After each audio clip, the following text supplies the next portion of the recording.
Hello and welcome to the Elevate Show. Kama kawaida, alongside myself, Mikali Mary, Benjamin Zulu is in the building. Thank you. Pleasure to be here. You know, Zulu, we talk about children a lot. Yes. And we talked blessing. Ian Dr. Smanga, watoto ni baraka na kuja na sahani yake vitu kama hivyo. Tunaongea sana. But in the African Kenyan culture, they're not just blessings. Yes. They're gifts. There's legacy tied into the children. Correct. There's a social status. The kanisa hadi. All aspects of our life. Yes. There's a lot that involves children. And now the story that we're talking about today is being married for 25 years with no child, but still have the spark for each other. Yeah. Despite everything that happens around us. And what happens around us is a lot. Correct. Yeah? And let me tell you, thank you for bringing that angle, because in Africa we have a lot of notions around children. Yes. And if you're not getting them, either you are cursed, Yeah. or the woman has a problem. It's never the man. No. And it's Can not, never be. and it's not just joint fertility. Sometimes none of you has a problem individually. Yeah. It's just some things that are not aligning. And Africa, we don't have understanding. So not only children, also boys. If you're just getting girls, and yeah. you're not getting boys. So a lot of notions in Africa, if you don't outgrow them, they will poison your life. We have a late gentleman who was called George Saitoti. He was a politician coming from a very patriarchal culture.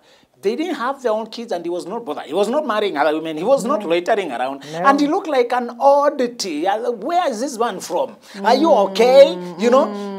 Nowadays, ask any man who is out there and he does not have a son. You even have daughters. Women keep inboxing you. I can get a son for you. Can I get a son for you? They poke you. They poke you. They really peep into your marriage.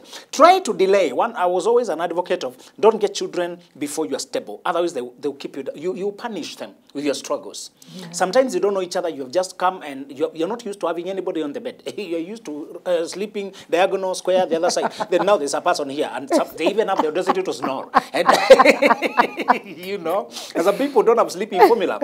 I saw this quote saying, do not be disturbed when you see your partner's weaknesses. You were meant to see them so that you can complete them, complement them. Yeah. What is irritating you is what made you necessary. If they were complete by themselves, you would have been here. Don't cast the darkness. That's why you are a star. You are shining in the dark. You are meeting their need where they are. We have been taught by this culture to look for perfection, look for not relevance, you know. Yeah. You just need a person who is welcoming of you completing them. So we come into marriage and the person has fertility issue. You start pointing fingers. Yeah. You are there for that, to set the bar that you are the one who stood with them. Actually, challenges of life, they are very painful. But what I was telling people that time is, even if you're able to get children out of that, I came from struggling background where parents were not planning children. They were saying God is one sending them. God sent the child. Yes. And the child should come with their own bakuli. Yeah. When I checked last time, they were not coming with the bakuli. No, they don't. They were coming with a very hungry mouth. Yes. And yes. Bundle of joy and a bundle of bills. Can we also add the bundle of bills in our texting? Because people are getting kids when they can't afford the bills. And now suddenly the child is the one to be punished, lacking essentials, you know, having to struggle. So my advice that time was, even if you're capable, just take the time to prepare for soft landing. It's not the quantity of children, it's the quality of life you give them. It's the comfort, and, you know, poverty is so depriving. It makes you think you're a victim in life. And then you are programmed to receive negativity and you settle there. Can we allow our children to see abundance and options? Yes. So what I learned in Africa, and I want to help us, there are some things you must unlearn from Africa. Okay. My mentor, my lecturer in masters told me, when you're too much African, you'll never be Christian, you'll never be a gentleman. Africanism by itself was master-servant. There was no partner between man and woman. The man was master, the woman was servant. And the children were more of like to continue your legacy and all that. She was telling me, pick the right elements of African culture, like rootedness, identity. We are very resourceful, we are social people, we are cultural. Pick those elements and carry them. Yeah. But drop the elements that make you think the human beings, the humanity of women is any less than you. Drop those elements that make you think just because there is no child, this marriage is not valid. If you do not unlearn the toxicity of African culture, you will destroy the peace you would have enjoyed. You can have wealth, you can have children, but there's no peace. You are tortured. You will die of stress-related illnesses. And I hope you know, Mikali, by now, all diseases are made worse by stress. All of them. Even your flu. Oh. Even cancer, flu, anything, hypertension. The doctor tells you avoid stress. It makes everything worse. Yeah. That's what they don't tell you in Africa. Because you are quarreling daily. Yeah. Because you're coming home to silent treatment. Because somebody is throwing the plate of food at you. Yeah. Because somebody has changed the climate. There's civil war. They are talking to everybody except you. Yeah. You're just there. To children, they can talk. They even pass the message indirectly. Sasa watu watakula nini? Watoto watakula nini? Wacha watu wengine. Watu wengine is you. They're bothering about the children. So the messages are going indirect, you know. Tunangoja watu watoke tuangalie vile tutafanya. Watu ni wewe. So kama watu wanachelewa hivi, sasa mimi nashindwa kukutaishi aje. So sarcasm, if you're going home to sarcasm, and sometimes you ask men why they don't go home, and I'm not blaming women alone, I'm just saying the climate at home can be so stressful. Men overstay in the bar, or they stay with their boyfriend, with their boys and all that. Wanaulizwa, why don't you go home? Ati anangoja shida ilale. They're waiting for a problem to sleep. Because the words that are coming after the woman are just stressful. When you go home to stress, you can fall sick. You can affect your fertility. Or you have the children, but you can't be there for them emotionally. The children grow to question marriage. Many children... Ask Gen Zs. Many of them don't believe in marriage as a concept. As a concept. They think it's a mistake. My father and mother were sworn enemies. But on Sunday, you should clasp hands and act like we are okay. Yeah. And when you ask, we are doing very well, we are doing very... You are burdened to pretend. Not only are you battling the pretense at home, you should cover it to the world. What kind of punishment is that? Surely. That the child should act like we are okay. And we are not. So they come to church and they sit back there knowing, I know what's going on here. I'm not to come and greet the church, tell them you're doing well. They just say the name and they close their hoodie and they're like this because it's pretense going on. Yeah. Can we now finally be honest and say the main purpose of marriage is peace, happiness, growth, flourishing? The two of us. Yes. We come together to improve and complement and cover each other. Yeah. If I find a woman with whom I'm happy, I should know I have the biggest blessing on earth. If I find a woman who, you know, one thing I feel sometimes overwhelmed is because I know my wife is stressed more about my stresses than her own stresses. She cares that I am happy. Yeah. More than I'm even careful not to appear sad, moody anyhow, because somebody is being affected a lot when I'm looking stressful. Yeah. So go out of our way. How many people today have one person on earth who cares about them that much? Yeah. When you have that one person, my friend, don't bring stress there because of children. Don't bring stress there because the outsider is asking you, when will you get a child? When you Us, we did not rush because I wanted to prepare. I could not imagine my wife. We have children and we have no means of transport. She's on a motorbike, she's carrying the child and a bag and an umbrella. I saw all those madness. The motorbike falls down, or she's getting into the vehicle. The vehicle does not wait for the woman who is a child who is pregnant to sit down. It moves. She falls down. The phone is being snatched. That traumatic scene, I did not want it. So I said, give me a time, I give you means of transport. Then we can get a child so that you can be covered there. You know, give me a time and give the child somewhere they can crawl. I did not want, the children have nowhere to play. There is congestion, sewage, pollution. I wanted just, can you think ahead? So for me, I encourage Africans today, value marrying for companionship. True love, true friendship, to come home to peace, to come home to a playmate. Somebody you can joke with. You can judge others with gossip. You need a gossip partner. Yes, you do. Who you can just gossip freely. Yes. Have you seen that girl? Imagine they're pregnant again. Oh my God. That's the fun of marriage. Yes. The fun of marriage is fighting over a banana. There are many bananas, but the one you're eating is the one that is sweet. You know, is where we can complete sentences. You know, gossip, you play. For me, my vow, my prayer was that my home will not have loud screams and the curses and banging doors and breaking glass and people cursing. I did not want that. I wanted spontaneous laughter. People eating on the stairs, others dancing in the kitchen, others singing in the bathrooms, somebody else playing the other one. I just wanted that freedom to live. A small haven that I can close the gate and here there are no rules.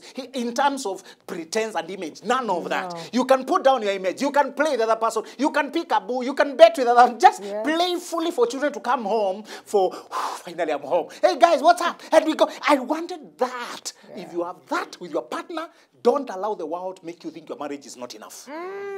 If you have that, where you can just share a cup of coffee and you enjoy that evening, you can go to bed and stories become too much. You realize 2 a.m. you have not slept. We sleep. You sleep first. You sleep first.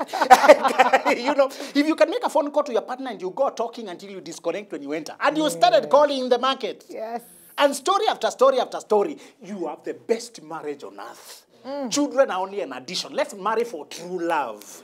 True love. Yes. Women, do not trap a man with pregnancy. Trap him with friendship. Trap him with true love. Trap him with connection. You know. Yeah. Yes. Brothers, usivunje mugu. Don't. Win her heart. Actually, the best sex is when you win the soul first. The sex is just a gear lever. The real connection is inside. Stop being so shallow. Bodies are everywhere. The real thing that matters is the spirit. Can deep call to deep?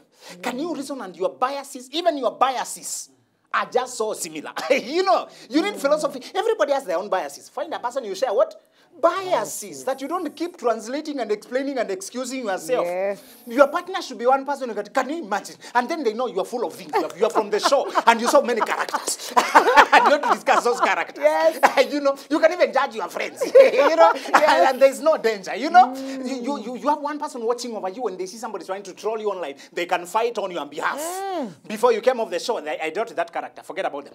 That one I sorted you out. We don't hide phones. You can remain with my phones and handle the world while I'm dealing with something there. Yeah. We don't go with the phone to the bathroom. You know, phones nowadays is a whole world. Phone is not just a phone nowadays. It's the bank, it's the money, it's the world, it's the internet, the communication, it's your passions, everything. So why if you hide my world to me, what are you doing in my space? Yeah. Marry a person who does not. If you have a partner who leaves the phones there, and it rings, check for me who is calling. My friend.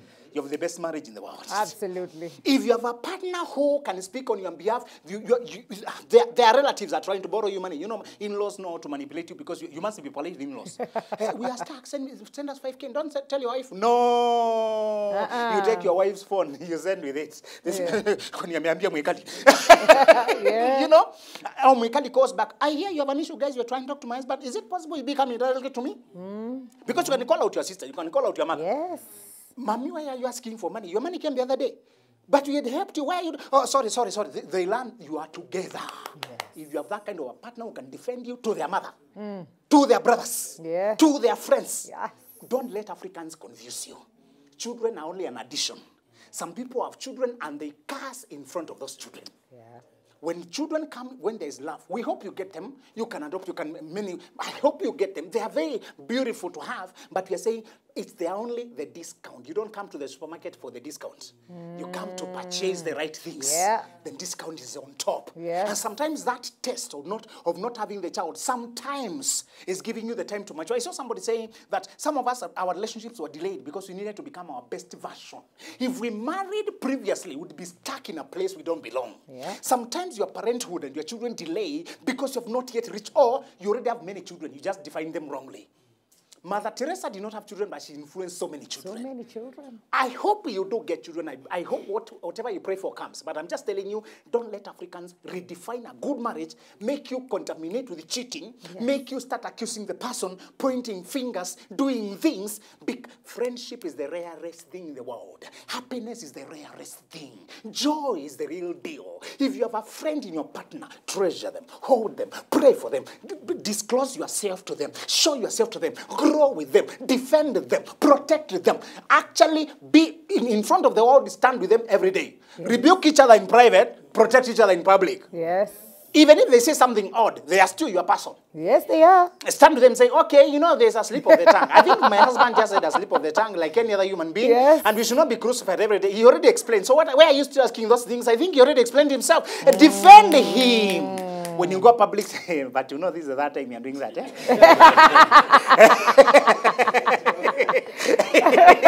know, in public, we are partners. Yeah. In private, we sandpaper each other with love. Yes. You bring him coffee, and now that coffee, it was to take us back where we left off. You know, What happened?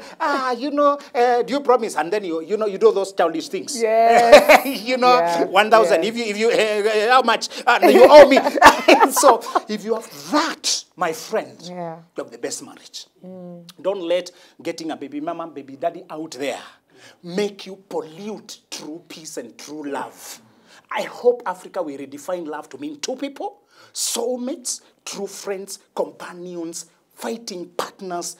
I usually tell my wife that I see life as a journey, and me and her are just fellow scouts trying to journey through the jungle of life, which is very perilous, dangerous, with animals and enemies and opposition and the weather and the bush and water and rains and storms.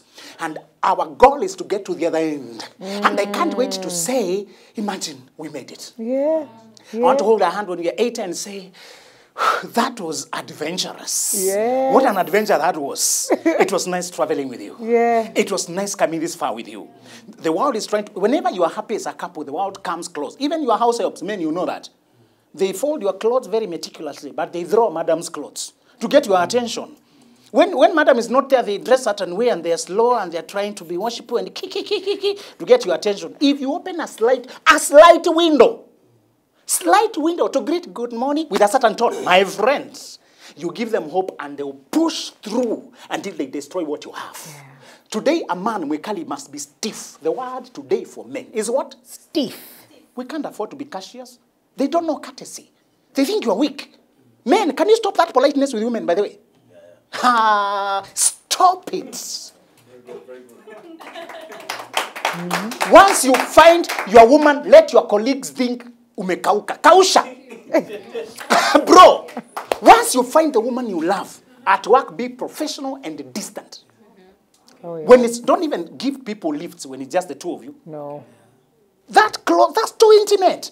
The skirt can go up strategically. Alas. The other one can, and the bedroom atmosphere and the welcome. My brother, don't go that far. Yeah. My mentor sometimes he could not. I did not know. I had not seen it until he was stuck one time. He needed to carry a lady, and then there was nobody else. He waited for me to join them to be three, and I asked him what was that. He told me, "There's no problem. My wife is not paranoid, but I don't like to create an atmosphere of people thinking they can get close to me." So we sat in front of him. Then the lady back there. She was just a beautiful lady and all that, but she told me, don't test people. They may not pass the test. Don't test people. Yeah. They may not pass the test. I trust this woman. She looks like she's spiritual. I think she's serious with life. Let me trust. Don't trust. Be stiff as a man. And I'm emphasizing men because we tend to lead. Once you choose the right woman, after that, your next job is just to lead. Provide a secure climate, and your woman will never have to fear for you, will never have to suspect you. She'll lift the weight for you. Women are so emotional. How you treat her is how she treats everything else in life. The children, the home, the money, everything. They spread their feelings to everything. That's how she behaves at work. That's how she talks to the world. Yes. That's what she posts online. Absolutely. That's how she dresses. she feels it. So give her a good feeling, and she'll cook well, clean the house well, she'll represent you well, she'll shop well, dress the kids well, she'll clean the home well, she'll bring more money home. When you dress, whatever you give, she incubates, multiplies, and gives it back to you. That's what she is. Yeah. Just to say that if you have a good marriage, we are sorry if there are no children yet. But just know, God meant it for companionship. If you have a companion, you have what the world does not have. And congratulations to you. I have to say, Zulu, the way you have described love, if it's not like that, I don't want it. Can it not locate me? Oh, it has to have butterflies and those things. It has to have freedom. And it's airy. And it's not chaotic. It's peaceful and calm. Like you say, it's like coming home. Yeah? So today's guests, their story is a story of love, of companionship, of holding on to each other even when the world is beating at you. 25 years of marriage, no children, survived multiple accidents, and they are also from different tribes. Give a round of applause for Zipporah and Geoffrey.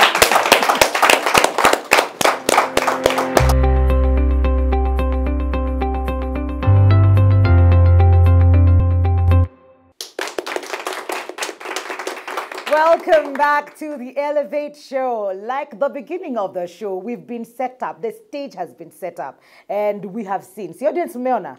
Meona venye Zipporah was welcomed. Yeah? Geoffrey is not playing.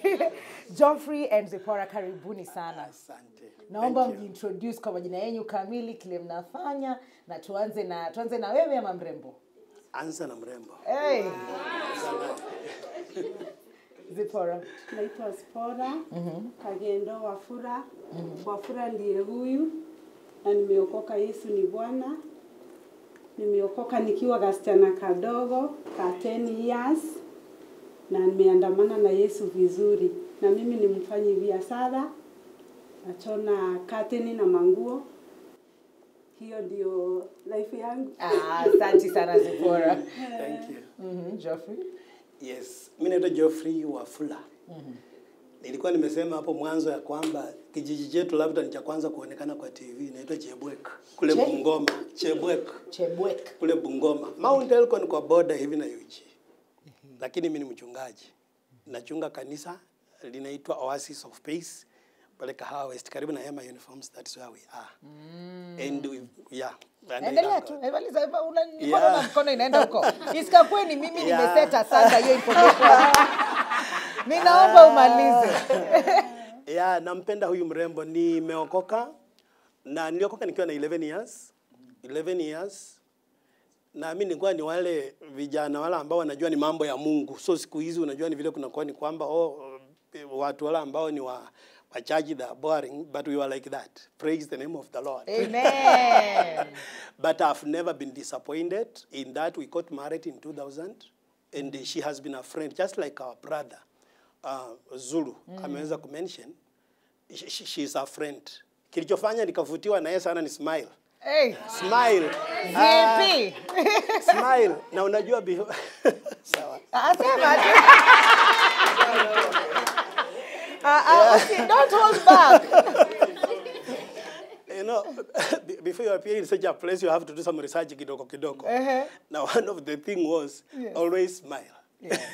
So, yeye kilichonifutia kwake ni smile. Mkisalimi hata kama hali ni mbaya, unasikia tu ametoa meno yote amesmile, she's okay, it brightens my heart. Nikasema huyu Mungu akitupa nafasi, tutaweza. Maisha yetu tu itakuwa brightened. Na kweli yale tumepitia, joy hiyo smile imebrighten hata kama kulikuwa na uzito, but she has been a pillar. She has been a pillar for sure. Great. For sure. So mwaka wa 2000 mkafunga ndoa. Yes. Na kama kwa kila familia ama kwa kila watu wawili wanakuja pamoja, tunakuanga na vitu zenye tumepanga kufanya, tunataka kufanya, tuna maono fulani, tuna matunda tunataka. So in that instance, what were some of the plans zenye mlikuwa nazo? Sijui kama Zipporah unaweza tusaidia hapo, utambie ni plans gani ulikuwa nazo, ulikuwa unaona nini yenye pengine saizi pengine haijafanyika, lakini maono gani ulikuwa nayo? Tulipopatana tukafunga ndoa. Tukawa na matarajio ya kupata watoto.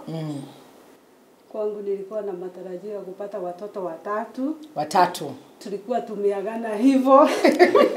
Wasichana wawili na kijana mmoja. Ombi letu kwa Mungu. Kweli. Ilikuwa hivyo. Lakini tulipokuwa tukiendelea kukaa, tukapata mambo iko tofauti.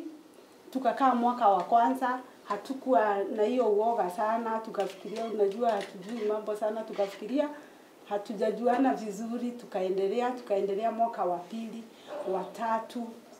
Ikifika mwaka wa tatu tukaanza kukua ni kama tumeanza kukua na wasiwasi. Sasa ni kuanza hatua ya kutembelea madaktari, kwanza kujua ni nini shinda. Wengine watu wameanza kutuuliza, like me, kuna mama alikuwa ananikujia na niambia kila wakati ati siwachane na dawa za family planning. So na unajua hujakunywa hata moja hata ujui inafanana aje. Ilikuwa ngumu sana kwangu mwaka wangu wa 3 kwa marriage. Nafikiria ilipofika mwaka wa 4 akanisumbua sana huyo mama. Ilipofika mwaka wa 4 wa 5 nafikiria akaona hata yeye kuna kitu akaachana na mimi. Haikuwa rahisi kwetu. Ikakuwa sasa ni wazi tukaanza kukua ni kama tumekuwa na stress. Tukaanza kutembelea madaktari, kwingine unapigwa picha ionyeshe kitu, kwingine Kwingine pia hata watu wa Mungu wengine wanatuotea ndoto, lakini ikafika mahali tukakaa chini tukaongeana. Tukaongeana sasa, tukaambiana tutaomba, na baada ya kuomba tutakuwa kitu kimoja. Tukisikiza sauti za nje sitatusumbua. Juu zilikuwa nyingi sana. Zilikuwa nyingi sana na hakuna sauti ilikuwa inaandamana na ile nyingine. Kila mtu alikuwa na wakati ule uko na shinda, kuna kuanga na counselors wengi sana kwa family, marafiki na kila mtu ni kweli anakuja akisaidia. Lakini ukisikiza kila sauti unaweza potea. Tukakuwa endelea. Sorry. Tukakuwa sasa tukaanza kuomba na kutembelea madaktari. Jani yetu ikaanza hapo sasa. Okay. Na ikuwa rahisi. Napenda venye umetaja kuna ule rafiki mmoja mwenye ame stand in place of everybody else, mwenye alikuwa anaweza kukuja kwa ndoa yenu kuambia vitu. Lakini pia sitaki tusahau ya kwamba mmetoka two different communities. Na pia mna familia kwenye mmetoka. Nyinyi mna matarajio, lakini wazazi wangu wana matarajio pia nikiwa nimekaa hapa. So pia wazazi wenyu pengine walikuwa na matarajio ama marafiki, relatives. Kiswahili imeenda huko. But how did you handle that? Maybe you can help me, Geoffrey, with that. Kulienda aje when it comes to family, and especially being the man? What are the things that are being fed to you as the man? Very true. Thank you so much. Yeah, it happened. Ya kwamba we come from families, and interestingly, Pastor Brale has just gone. Lakini ange testify ya kwamba we come from the region where, okay, like my dad is polygamous. He married 4 wives. 4 wives. Zamani zile ilikuwa ni babu, the grandfather, alikuwa ni the only son. Wengine wote ni wasichana. So ikawa si tuna shamba kubwa. Wewe oa uzae wote ili ukoo wetu uweze kujulikana. And all that. So that is what he had to do. Now you are coming from such a family, you have lived a devout life. You've been chaste. Even katika CEO and everything, you are the ring, you are the leader there. It is like, in essence, it's like you are the light of the world to them. You have your hopes and everything. Then later on, when you marry, it's like things are not working. You know, to feel like you are betrayed, kama Job vile alivyosema katika Biblia kwamba naona kama umenisaliti. Now, those members of the family watakuja. Now, being a polygamous family, it's a huge family. They will come to you indirectly. Sasa, one of the things that these facilitators mentioned na ilitusaidia hata wakati wametaja, I had to swing in and protect her. Because Kiafrika ni kwamba mwanamke ndiye anakuwa na shida. Even when maybe ni mimi. So, wakati wanapouliza, I have to protect her. Now, njia moja ya kumprotect ni watu wetu. Siwezi kwenda kwao, maana hiyo nitakuwa nimekosea watu wao heshima. Naye wao watauliza pia, how is it? Naye anawa shield, anani protect kutoka kwao. Hiyo imetusaidia sana. Such that now, hata kama wakiuliza, nasema, we are still waiting on God to see how things happen. Lakini kuna kitu kimoja, Madam Wikali na Brother Zulu, ile sitasahau, our brother has mentioned, I read an article somewhere. Okay, after some time kupitia katika mambo hayo yote. Lakini hiyo article ilikuwa inasema ya kwamba watoto ni gifts kutoka kwa Mungu. Leo nikisema nitakupa gifts, mimi ndiye nina right ya withhold ama kukupatia. You don't need to quarrel me ndio niweze kukupatia. That's true. So when I knew, Biblia inasema kwamba it's a gift from God. It is God who decides to give, isn't it? We have tried what was humanly possible to have them. Lakini haikuwezekana. So what do? We settle on that. Kitu cha kwanza when Adam was in the Garden of Eden na Eve, walipatiwa companionship, watoto walikuja kama bonus, vile discount, as has been said. Yes. Na someone said in this meeting ya kwamba later on watawaacha mkiwa ninyi wawili peke yenu. Unajua wakiwa sasa wamekomana wameenda, hata nyumba watajenga design yao, wewe ulikuwa unafikiria umewajengea, watakuacha hapo na ile yako waende wajenge yao, mpaki mkiwa ninyi wawili peke yenu. That is what has helped us going. Okay. You know, shielding her, protecting her, and also telling them that since we started with God, wacha Mungu amalizie. Alafu ya article ilisema ya kwamba watoto hawatakuwa criteria itakayotumika kukuadmit kwenda mbinguni. Yes. Haitakuwa criteria. Yes. Hawa ni baraka hapa Mungu ameamua kukupa. Lakini ni his own ways, because you cannot question him. It is his sovereign will. It is within his sovereign power. let him do what he pleases, but let him give us peace, because at the end of the day, hata kama tungewapata, tutapaki tu na huyu. Huyu tu ndiye tutapaki na yeye. So that's what has encouraged. And again, God by his grace again, there is when we went on kiasi, tukakuta there is our sister-in-law, alipoaga mtoto wake alikufa. Yaani yeye alikufa akaacha mtoto mdogo. Na huyo mtoto akachukuliwa na the mother-in-law, who is my mother-in-law, the late mother-in-law. Tukasema now, the way we are, we can take this one. Unaona sasa ni mtoto mdogo hajawahi kujua hata upendo wa wazazi and all that. Yeah. And we took that young man, anaitwa Edward Mutwiri. He's a plumber, mzuri sana. Tulipomchukua, when he came to the family, what he did ni kwamba, by the grace of God, the resources we had, because we were also struggling where we were. We were going through a lot of strain. Lakini tukasema we can be a blessing to this young man. Yeah. So alipokuja tukamuingiza, the late President Mike Kibaki alikuwa amepeana free primary education, akapitia hapo, and you know he joined even he joins the primary school akiwa at around 14 years of age, and he's going to 18, going to standard 3. But he's very obedient. He goes to church. He obeys God. He loves God. He's very obedient. Nikamwambia tu ngangana tu, ukimaliza tu standard 8 tutaona what you can do. The young man naye Mungu amembariki. Akiwa mdogo kiasi kama hicho, unaona he's given to hii kasi ya mikono kama hii activate some trainings, vitu za mikono kama television, some of those repair things. He's given to them. Then when he finishes standard 8, tunamchukua katika college, anaenda huko na anapita vizuri sana from there. He became a blessing. Saa hizi sasa si ameoa. Na mtoto wake sasa ana miaka 4 alifanya harusi and he's doing well. So when we look at him, we see the working of God, what God can do. Yes. So tuseme hata kama hatuna wetu, kuna wengine mahali we can be a blessing to them. And personally, I'm very passionate about kids, interestingly. Where I was serving, watoto ukija in the church where I was, ni kwamba watoto ni marafiki zangu sana. We talk with them, we share a lot. Maana when I was growing up, nilikuwa nafundisha wengine katika Sunday school. Na later on, some years on, nakwambia, pastor uko aje? Imagine saa hii niko katika KMTC Kisumu. Mimi ndio nilikuwa nikifundisha katika Sunday. So you feel good that you did something, you know, in the life of this kid. Yeah.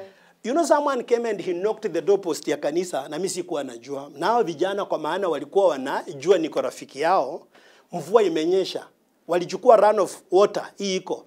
Akawe deep kitole ndani na akascript kwa ukuta the registration number ya gari. Wow. Mungu tu ni mwaminifu. After a few minutes I was there. And I came, pastor, kuja huyu mtu amekonga kikingi ya church na akafunja na akatoroka. Registration number mpaka mwisho. I had to pick it with the management ya supermarket iliyokuwa pale. Children are a blessing. Yes, so there are so many ways through which we can be a blessing. Hata kama hatukupata walio wetu, lakini wengine tukiwaona we see the future. Yeah. Like now I was very delighted by you, very young. But this is the future. This is the future of our nation. Yes. So anything kama ya drugs na vitu zingine ya kuharibu, we feel bad. Lakini tukiona ya kwamba these women and men of God wana inspire hope in you, we know our country is safe. Yeah. Our country is safe. Sorry, I've been No, we are here for it. We are here for it all, for sure. And Zipporah ndakurudishia hivi kidogo. Then we talk about the tribal differences. You know, you come from the Meru community. Ametuambia pale boda. How was that interacting? So there's also already kuna issue ya tunangoja mtupatie ile baraka kama community. Alafu sasa kwanza tawe si wetu. Wewe ni huko kwenyu wanasemanga nini? You know, how did you deal with that and how ulikuwa protected pia from that? Kwetu mali nimetoka Meru, nafikiria hakuna mtu alikuwa na courage ya kuniface kwa family isipokuwa my sister na my mom. My sister ameniface juzi tu nikiwa almost 20 years kwa marriage. Although nikamwambia bado tunaomba Mungu, tunamngojea. Na hata hakuwa na ile courage ya kuniuliza shinda ni nini, aliniuliza hakuna kitu kime happen. Nikamwambia hapana, lakini tunaomba Mungu na najua tu Mungu atakuja kwa wakati wake. Twende kwa my mom. My mom alikuwa hiyo kitu imemsumbua sana. Kila wakati akitoka kwangu ni kama my sister alikuwa na courage kwenda through mom. Akamsumbua sana. Siku moja akamwambianga amenipata na mtoto kijana ili kumnyamazisha juu kila wakati alikuwa anamuuliza mbele ya watu. So nilipoenda nyumbani kufika tu hivi kuface my sister alicheka akakaa chini. Nikamuuliza ni nini? Nikakaa chini akaniuliza ako wapi mtoto? Kumbe alidanganya. Nikamuuliza mtoto, akacheka tena, akacheka, kaniambia, si mama alituambia uko na mtoto kijana. Mimi nilismile tu na nikanyamaza na nikazima hiyo story. So nilipofuata nikajua kile kilichokuwa kikiendelea, ni walisumbua mamu sana mpaka mamu akawaambia niko na mtoto kijana. Ni kitu ilimuaffect sana, so hata mimi sikuwa naweza kukaa chini nimface nimwambie ni nini kinachoendelea, lakini nilikuwa namwambia tunaomba Mungu na tunangojea Mungu, tunajua atatenda. Kwa mambo ingine kwa manjirani, kwa manjirani tulikuwa tu tunawaambia sisi tunaamini Mungu, hakutakosa maneno, lakini ingine tunawawekea tu mipaka wasiingie sana. Kwa sababu kama kuna kitu inakuaffect sana, nafikiria si ile ina like niseme kama mimi, ile kitu ilikuwa inanisumbua sana ni maswali ya watu. Hata kama itafika mahali niombe Mungu na nisikia amenipatia amani, maswali ilikuwa mingi sana. Mahali pako pa kazi unapata ikijulikana tu ni kama watu wanaanza kukuavoid somehow. Unaona? Haikuwa rahisi sana, lakini kiwango kile Mungu ametufikisha saa hii tunaweza kuiface. Saa hii niko na courage, nimekuwa ni kama test tu Mungu amekuwa akinipatia kila wakati. Kuna mtoto alikuja kwetu siku nyingine, akaniuliza, "Auntie, wewe unanga mtoto?" Nilimwambia mama, Mungu hajanipatia mtoto, lakini siku atanipatia nitakwambia. Vile unaendelea kusaidiwa na Mungu, hata kuface hiyo kitu itakuwa rahisi kwako. Saa hii kitambo mtoto angekuuliza ama mtu akuulize kitu ulikuwa unakwasika, lakini wakati huu haukwasiki. Mungu, yes, utafilu kuna ngapu somewhere, lakini Mungu ametusaidia kiasi unaweza kuface hiyo kitu bila kusikia kuna uzito ama usikie ni kama anakuona wewe ni mtu haufai. Kweli kabisa. Zulu, naomba unaweza ongeza alafu Zulu. Kuna kitu umeongea kuhusu cultural differences. Kwetu, especially Wabukusu, naturally ni kwamba the daughter-in-law hawezi kushake mkono wa baba, father-in-law. That is disrespectful. But again, huko pia we have grown up knowing that watu wa Central ama Eastern wanakuanga kama wasungu, hawananga hizo mila. That is what we knew tukiwa wadogo. So my late father alijuanga hivyo. Na they had no problems with the issues of marrying from other tribes. Hakuwa na shida, as long as you are okay, hana shida, hawezi kuingilia. Ile imekuja kuona in some other places ya kwamba hata auntie anaweza kusimamisha harusi. Kwetu hakukuwa na kitu kama hicho. So alimpenda sana, ndiye alikuwa wa kwanza anashake mkono wake tukienda nyumbani. Wanaketi pamoja wanaongea. He died akimpenda sana. Sana, na ilibadilisha the cultural ile notion waliokuwa nayo ya kitambo. Ya kwamba kumbe these things ilikuwanga tu kwa ajili ya heshima, lakini si ati kuna tabu ati itakuja kuleta madhara. You know, that bit is what I wanted to add. Let me throw in something there, and I don't want to discourage you from marriage. Just to tell you that you may see a couple that is struggling with childlessness, and you say, "Oi, poor them." Let me tell you that most people have struggles that you cannot see. Marriages have problems that you cannot see. People have chronic illnesses. People have sickly parents. People have a burdensome, poor family of 10 siblings they have to educate. That's true. People have things, trauma, psychological issues. People have fibroids. People have painful things. They just can't broadcast. Struggles a marriage, they go beyond childlessness. Before you point fingers, it is painful, but just know life gives people shares. And I'm not saying they are not happy people. I'm just saying sometimes childless is not their identity. It's a patch they are passing. You don't know when your patch will come. The best response when you see people of this kind of struggle is to avoid, because Mahatma Gandhi said our duty in life is to help others, and when you can't help them, at least don't hurt them. Avoid funny comments. Don't text the husband telling him, you know, acha nikuzalie. You may go there trying to give birth and you start fighting for your life. You may get the child, and the child, you know, you can get a child, the child takes you to all rehabilitation centers. to all police stations. Oh, yes. The child takes you to all hospitals. You start fundraising to go to India to correct the heart issue. Don't weaponize somebody's weakness to try to get into their life pretending you are better. It is better you get a child in the right mood. And when you see that people have a struggle, just say, I don't know. Particularly, be careful with people who have faith and they keep mentioning things to do with God. Even if you don't know that God, respect him. There's a Pharaoh who did not know about God. And so people came to worship him like God, telling him, you feed our country, you everything. When he talked, they said, that's not a man talking, that's God. He died and rotted and was eaten by worms instantly. Yes. God doesn't care too much that you don't believe him, but he cares when you disrespect his people. Very, very true. People who say, we are waiting on God, don't say, huyo Mungu wenu, hajajua munazeeka. Don't go that direction. And one thing I respect Mikali is my friend. One thing I respect her is that she's real. Anytime women try to reach age 30 or something like that, they're not getting a child, they're usually pushed by society. Kama upati mtu pata mtoto kwa sasa. Yes. Yes. Mtu umeshindwa. Mtoto unaweza. You know, so you may think she's single, she has no problems. There are some aunties Mikali has to prepare mentally before she picks the call. Because that's part of the discussion. Me did not marry as early as they wanted, and I had to go home and be motorbike to wait me there to sneak. Because as soon as the main business is over now, it's upon you, now on the hot spot. What is going on? How can we pray for you? Your mom invites pastors to exorcise demons from you. and you do not even know it, and you are a prayer item. You even wonder what are they praying you for. People have problems whether they're single or they're married. When you see people's problem being very loud, have mercy on them. You don't know your future. First of all, they have tasted 25 years of marriage. Will you taste 5? Will you taste 5 years? Ask yourself that. They have a child, they have grown. You can imagine what that son talks about them. Yeah. Saying, people feel sad, the people don't have children. But if you ask that boy, he will tell you, wangekuwa na watoto singepata mahali pa kuishi. Ni kweli. Walinipatia nafasi katika hizo shida zao.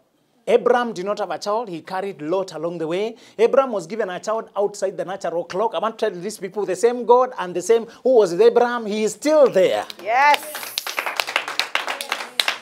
Doctors can give you a deadline. Yeah. I saw a woman saying she conceived at 53 without trying. She had stopped trying, and when she was 53, started nausea, some funny things. Eunice Wanjiru, there's a singer here who also gave a story that she had just stopped worrying too much and started living. When she said, okay, God, I leave it to you. Nikiaibishwa ni wewe. You know, nikiheshimika ni wewe. And it came and she started singing. I just want to tell you guys, when you see their problem, reflect on your own. Problem. And thank God that you have seen people have the courage to stand here. Yes. Thank God. If you say, I don't understand how people can still be together after so long with no child, thank God you don't understand. Be grateful you don't understand. Yeah. There's a level of pain you don't want to understand. These people have had to stick together, and I'm sure in the end, the gratification they have and satisfaction they have, they will still say it was worth it. Absolutely. Yes. Let's give a round of applause for that. And when we come back, I'd like to find out if there was just a beacon of hope, if there was someone who encouraged, would you find someone to hold on to? Amelikuwa each other and Jehovah. But we will find out after the break. And of course, we'll open up the discussion to the audience. But right now, though, we're going to take a very quick short break. Very short commercial break. We will be right back.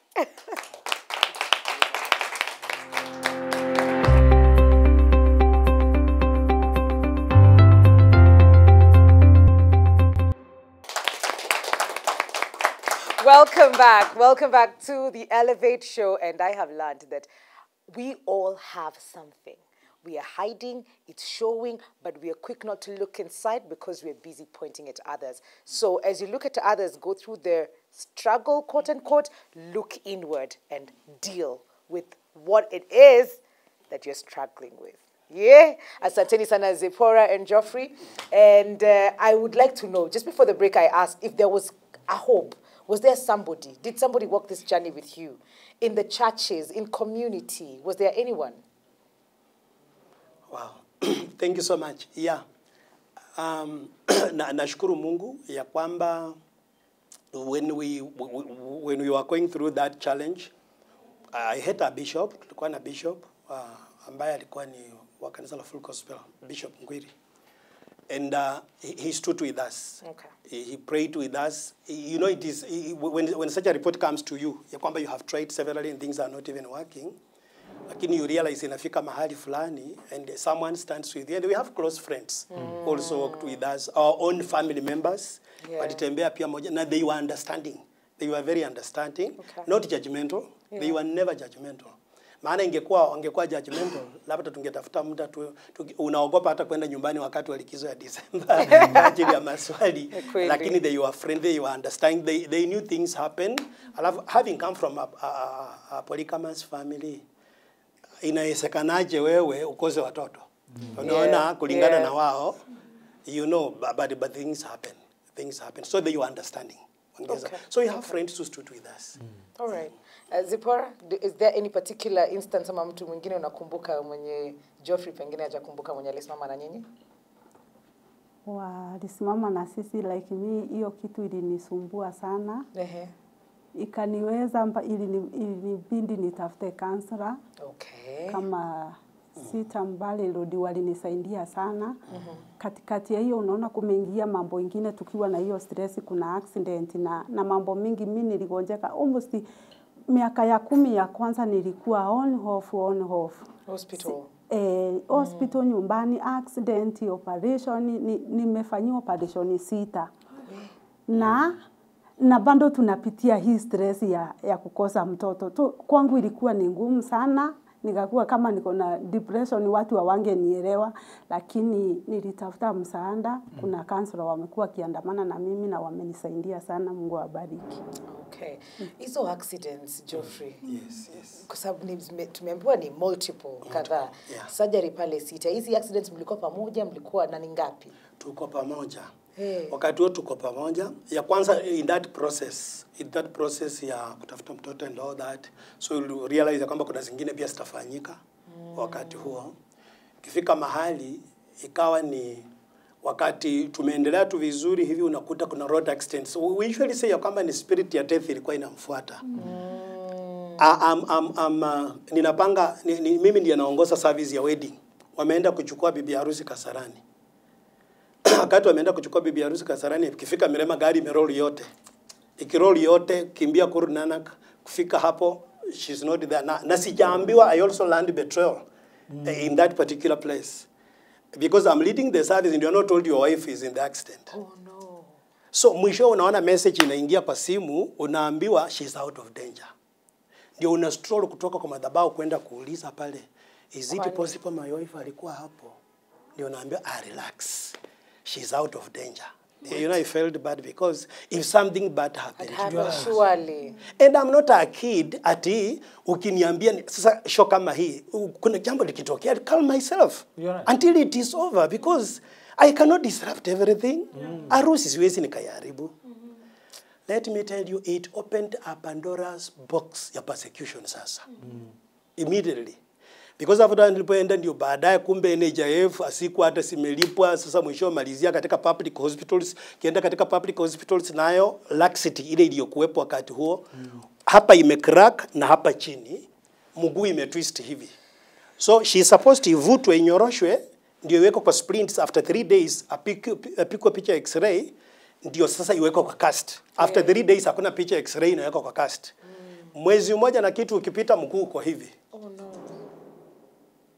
I'll never forget one of the friends who stood with us wakati huo. Saa hiyo bill wengine ikawa imekuwa discharged, maana ilikuwa ni kidogo na ikadanganyika ya kwamba because they were in ministry we shall support them. Bill ilipoenda juu ikawa enda ita watu wenu kutoka Mount Elgon ndio wakuja wasaidie. So the members are like, si umekuwa sisi ndio unatuhudumia, how can we go there wende uite watu wako kutoka wapi? And the members we lead in the churches are brighter than us. They learned, they knew that. They went na wakaenda wakakilia hiyo bill. Wakakilia hivyo. It earned another wrath ya persecution. Hiyo na it's another story. Maybe siku moja tutakuja kuongea kuhusu pulpit abuse. One day tutakuja kuongea kuhusu pulpit abuse. One day. It was so later on wakati wa Valentine watu wakisherekea ameanguka tena na gari. Wakati huo ikawa hivyo, so there were quite a number of them, very trying. mpaka inafika mahali mnaanza I remember there was a time tukikimbia tunaenda hospitali Kiambu, muda umeisha. Sasa mtu amevalishwa cast hivi, unajua hata unamfanyia kila kitu. Hawezi hata akajipeleka washroom amenewa. Wewe ndiye kila kitu. You have to be there for her. And I think it also helps us to bond. Wakati huo, si wakati wa ajali ndio watu wengi utoroka wengine. But by the grace of God, tulipata muda at least wa kuweza kubond wakati huo. Na hata later on, that persecuted followed on until even wherever we had even the little source of income, hiyo ikawa denied. Ndio tukaachanishwa hivyo because we don't have anything where we depend on. But again, it has proved ya kwamba saa hiyo ndio the other day nilikuwa namwambia sasa tuko katika hali strenuous kama hii na imeculminate to this level. I feel bad as a man of the house ya kwamba I cannot provide for you, lakini not out of my own making. It is because someone state managed everything ndio to crash. Unajua ni ile shida ilianza kitambo imeendelea. Akaniambia wakati nilikuwa na ajali, you stood up for me. You helped me. Now it is my time for a payback. Yes. Na saa hiyo hapo na duka ya kushona tu pale Kasarani hapo karibu na United hapo tu. Kidogo we have taken even a loan there, imeenda ikafika mahali like things are not working, but hiyo tu upendo wetu umetushikisha pamoja. Even together with the strains na kila kitu. Hiyo tu imetushikisha pamoja. Some of the young ladies wengine walikuwa wakituangalia kusema na tunafurahi sana tunapowaona mkitembea mko pamoja, na tukiangalia yenyewe imetoka mbali. Mpaka another one tunanunua duka hapa anasema I wish baba yangu angetreat mama yangu vile unatreat mke wako hivyo. And we said if this would help someone to stabilize katika maisha yao, so be it. So be it. So be it. Zulu, niko na goosebumps. But the floor is open if you have any questions at all. We'll link it up with a question. Yep. Yes. Okay, yeah. Names ni Wangare wa Mudhoni na Kenya Jui, as always. So first of all, I'm very happy you guys are here. You guys look awesome. You guys are blessed beyond measures. Na God akona nyinyi. Now on that part of maybe church, now apart from the wedding part, hiyo ilikuwa mliona so many do the church itself, not the clergy and all, do they like wanataka kujua how can you pray for me if the God we serve is not serving you right? How do you culminate around that maybe? Yeah. Thank you so much. Maybe you could rephrase it a little bit. I don't know. Okay, the point. Okay, the point is yes. Now kwa aspect ya kanisa wenyewe the congregants. Yes. Yeah. Now do they have maybe a problem with you now being sikuna vile samiko kanisa nitaenda Zulu is my pastor maybe nitaenda kwake nimwambie I can't get a kid, I can't get a husband, I can't get this or that, sindio? Now how does it work for them that they come to you? Do they feel like they can trust you with their problems to pray for them now that according to them or according to the society your God has not yet come for 25 years, you are a shepherd, you are a son of God, you've done everything right, but still the things maybe are not working according to the worldly eyes. Kuna vile Mungu maybe amepanga, there is something amepanga behind closed doors that we don't know. But now for them, how do you see it apart from the clergy and all? How do they still trust you to talk to God on their something behalf, like that? Yeah, thank you. That's a very good question. Ungependa kujibu? Naweza sema wamesimama na sisi na wamekuwa wakituombea, lakini kuna wengine pia wanaona ni kama mko juu sana, wanaogopa. Lakini katikati ya hao pia kuna wale wanakuja kukuomba ushauri. Okay. Yes. They see positivity. Na kuna wengine pia wanakuja wako na ile shinda tumesaidia watu kaa wawili na wakapata watoto. Wengine tumewapeleka process ya kuona daktari. Wengine tumewaambia ni vizuri waone daktari pamoja na kuomba, wasiasiumu tu, na wawili wao Mungu amewafanikisha. Lakini kama kuna mmoja nakumbuka alikuja akatuuliza na tukampeleka kwa daktari mara ya kwanza. Hakurudi. Kisikia fununu alirudi akasema kama sisi hatuna watoto, sisi tunawezaje msaidia? Aliona achane na hiyo. Kwa hivyo itandipendi na mtu. Lakini watu naona wametutrust na wametuchukua kama ni watumishi wa Mungu. Although kukosangi watu wako na negative. Kuongezea kwa hiyo Angare. Ni kwamba na nashukuru Mungu by the grace of God kuna few studies nafanya kule park kiasi. Na simenisaidia pia kujua especially kuangalia vitu from the biblical perspective. Maisha ya Kristo haikuangi ile ya nywe bread and butter. Acts chapter 12 Biblia inasema ya kwamba baada ya Herode kuua James akaona si imefurahisha Wayahudi, akachukua Peter akatupa ndani ya prison. Mungu yule aliaja James auliwe ndiye alituma the angel kuja kuokoa Peter katika prison. Did he change? So you can still pray to God and he might not answer you for his own reasons which you as a human being hawezi ukawa na sababu ya kujua ni nini. To us, when we see such a people, na uzuri ni kwamba hawajawahi kuwa na hiyo courage ya kuuliza hivi ama kutuelezea tujue, it is an opportunity to help them learn to view life the way it is. Kuna mtu alisema ya kwamba a contented life inakuwa ni life ambayo that has both bitter and sweet grapes. Zote zinakuwa ni pamoja. Si ati utazoea tu maisha yatakuanga ni Job katika Biblia ukimwangalia. Did he sin? No, he didn't. Lakini all of a sudden one blow after another. Na kitu chochote let them do anything with you but leave your health with you.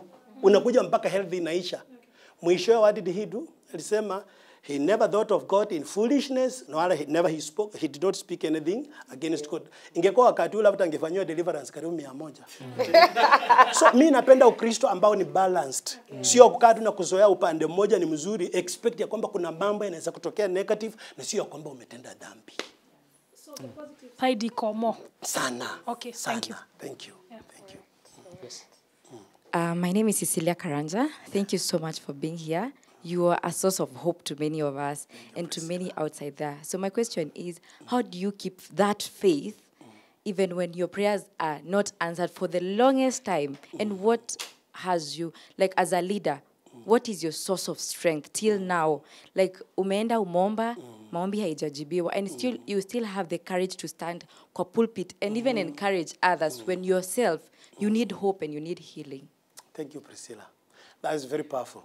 And it has ever happened. When you read White, unaona ya kwamba most of the preachers, even when they preach, some of them will preach hope, lakini wao wenyewe wanalia. Why? Because we are the people of faith. Unaona, umeuliza about the source of hope. Source of hope ni Mungu. Unaona ya kwamba he doesn't love me because of what I have or what I don't have. Yeah. But he loves me the way I am. And before anything came to pass in my life, he knew it in advance. Naamini katika kitu kinaitwa predestination. Yes. You know that before I came into being, the plans he had zimekuja kutimia kwangu. So hiyo inanisaidia. Alafu kitu kingine kwamba we have to exercise faith because we don't go by seeing but by faith. Even the heaven where we are going, we have not been there. But we cannot abandon Christianity.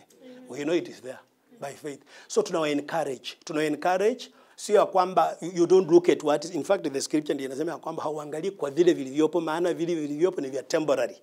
Lakini you trust in God kwa zile zilizoonekana maana ni permanent. That is what gives, and also she is a source of inspiration. Na kitu kingine tena ninapoona those innocent members of the church, they are genuinely coming to seek God.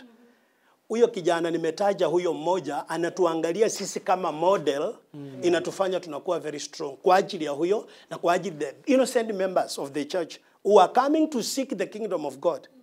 Because mambo yote, Biblia inasema kwamba mbinguni hakuna kuoana. Si ni hapa duniani tu. That's why you should marry, isn't it? So hii yote haistahili kufanya tukose the main call ya kwenda kule mbinguni. Unaona? Okay. Yeah, Priscilla, that is what keeps us going. Asante sana. This is our final question. It's okay. Not really a question. Okay. Okay. Look, Okay. I'm Vivian Yes. Wanjiko. Yes. And I have, is it really a comment? Like, can couples just come together and agree, we don't want children, it's just us, have fun, go for vacations, hustle, love each other, and the society will not ask us anything. And if they ask, that's their own problem. Like, can people normalize that? And will that relationship work? Yeah, I think that's a very good angle. Please, if you don't want children, be as sincere. What's your name again? Vivian, be that honest. That's better than getting a child and neglecting them. Yes. That's better than getting a child and you act like you don't have a child. Yeah.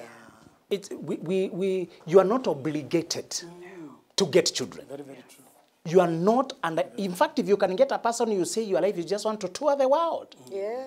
Nowadays, people can work online, so they can transport their work. You even go to Caribbean ship. Nowadays, you don't have to go to any destination. Get into a ship, and it will...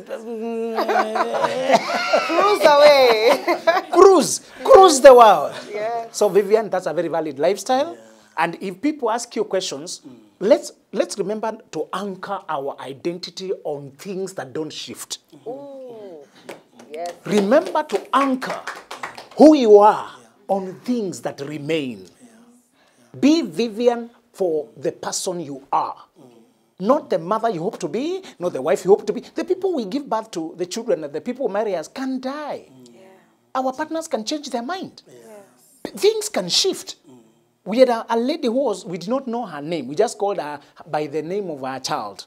The people will call Mama Ken, Mama Ken. Then one day, unfortunately, Ken passed on. What do you do that you don't know her name? How will you address her now? Carry your name, Vivian, in the world. In the context of mothers and fathers, we may use that casually in the parenting context. But anchor your identity on your values, what you think to be your purpose in life, the morals you carry, the message you brought in the world, the billboard, what you carry. For example, Mwikali carries, for me, if you ask her, this is vibrancy. This girl enjoys her life. This girl, host, she's very, if there's a genuine host who does not have conflict with guests, is Mwikali. Some people host you and they still want to shine, to carry all the light. So they keep putting you at the footnote. Mwikali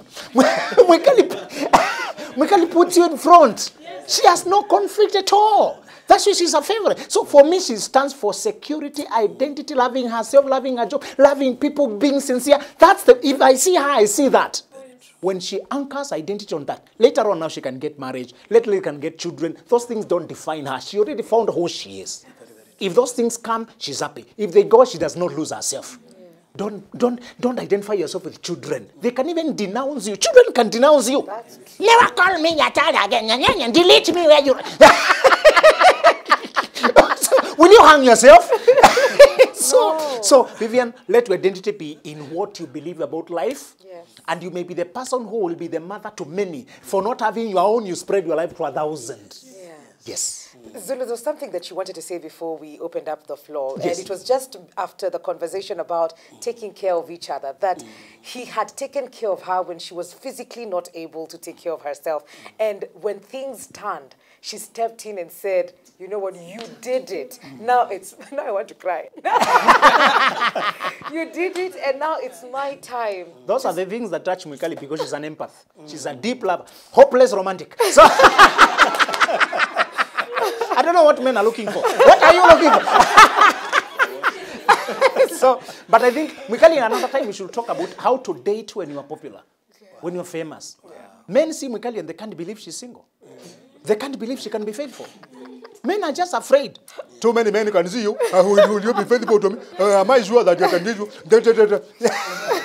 So, one day we should talk about that. But one thing these people have highlighted is this. When you marry, try to put your partner on debt, good debt. Just bank good deeds on them. When they have sickness, take it as your one in a long time opportunity to prove your loyalty. Absolutely. It's very easy to be faithful during a party. It's very hard to be faithful by the bedside of a hospital. Come to the bedside and be solid. Give them a track record to defend you to the world. And say, I know my Vivian. I've been to the rock bottom. And she was there with me. Better men with better money came to her. And she stood with me. I know my man. She has had all the opportunities to cheat, to do that. He stood with me. I'm not saying you must be perfect. You are human. Sometimes you sleep. But how did you recollect yourself? How did you learn? How did you get better? So that's what they did to each other. And it's like they're tossing. Instead of keeping grudges, I remember last time you always do this. That's immaturity.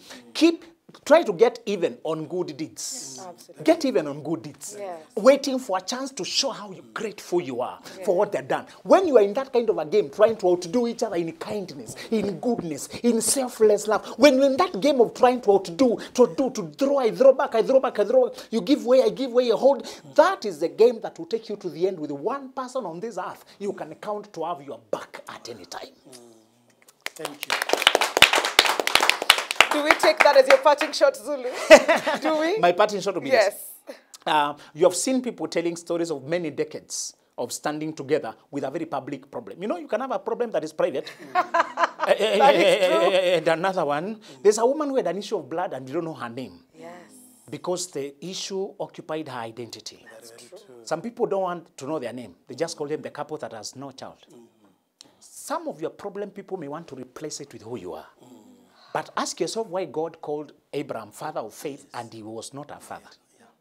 Sometimes God gives you a contradiction so that when he finally does it, there's no question who did it. Yeah. Sometimes God waits for the human clock to go away so that what comes next must be divine. Very, very true. Just to tell you that anchor your hope in this world on something that you can carry to the end. These people don't care what people are saying. They say, I found a friend and a soulmate. He knows he could have found another woman who has many children, but she's very mean, nasty, narcissistic, cold, unloving, distant. Is that a life you want? No. He said, I found a friend. She says she had found a friend. Mwikali, let's anchor ourselves on what we know. Us, our friendship, our union. When children come, we are happy. When they don't come, when everything is us till death does us part. We are complete as we are. Thank you, Geoffrey. Yeah, thank you. Zipporah, asante sana. Muendelee vizuri na upendo huo. Nilikuwa naona pale mlikuwa mnanongenezana kwa masikio, show ikiendelea. Zulu alisema to gossip. Sijui ni nani mlikuwa mna gossip hapa. But muendelee. Unataka kusema kitu moja? Kitu kidogo. Kitu kidogo. Nataka ku-encourage. Yes. Ile hiyo challenge unaona uko nayo ama hiyo mzigo Mungu amekupatia. Like wacha niseme hii kukosa watoto tumekuwa nayo. Ni sisi tuko na nguvu ya kuibeba. Kwa hivyo naweza kukuja kwako nikuambie uniulize na unatoa nguvu wapi, kwa sababu nimeulizwa hivyo na watu wengi. Unatoa nguvu wapi za kuishi bila mtoto? Hana nguvu. Anafikiria venye anafiru hivyo ndivyo uko. Wewe mwenyewe ndio uko na uwezo wa kubeba hiyo mzigo. Kwa hivyo ukiomba neema inakuja siku baada ya ingine. Kwa hivyo mzigo wako hakuna mtu ana neema yake. Yes. Nataka tu nishukuru sana brother Zulu. Mungu tu akubariki. Asante. Through the wilderness we have gone through. Ungejaribu fikia watu hata ulikuwa unaalika kwa pulpit. Hawezi wakakukaribisha. Such a prominent person through TikTok anakupa link, unaongea na gentleman anaitwa Job, hakuwezi kukuharas. Unakutana na such an inspiring lady ambaye amekuwa very inspiring to us. Mungu awabariki na Mungu awabariki NTV ama Nation Media Group. Mungu tu awatende mema. Thank you so much. Thank you. On that note, we come to the end of the show. Whew, okay. Thank you, Geoffrey. Thank you, Zipporah. Thank you, Benjamin, and my amazing audience as well. God bless you. That is all we had for you today. Thank you for tuning in from home. Until next week, adios.